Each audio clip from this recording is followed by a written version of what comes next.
Bon les amis, on est samedi matin, je vous fais une petite vidéo comme ça, parce qu'il vient de se passer un truc de fou dans le monde de l'IA. Je ne sais pas si vous avez vu l'information, c'est tombé ce matin ou cette nuit.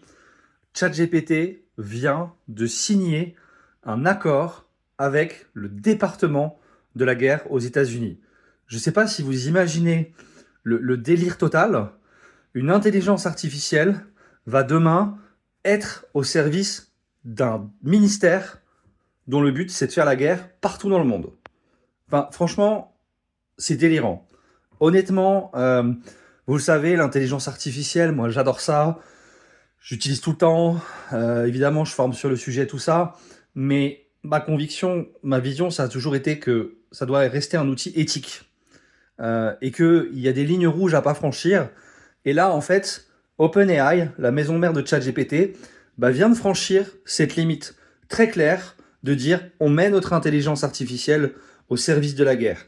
Alors sur les réseaux sociaux, il y a plein de messages de gens qui disent c'est pas le sujet Trump pas Trump, c'est pas la politique là, c'est clairement de la technologie.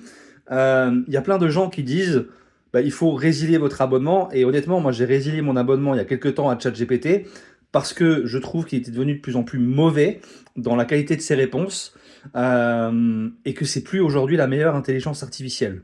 Mais alors là, qu'on ait une intelligence artificielle qui demain puisse servir à potentiellement tuer des gens, parce que c'est ça la guerre en fait, on tue des gens quand même, euh, c'est hallucinant. Donc je sais pas ce que vous en pensez, donnez-moi votre avis. Mais là, franchement, ChatGPT, c'est blacklisté total pour moi.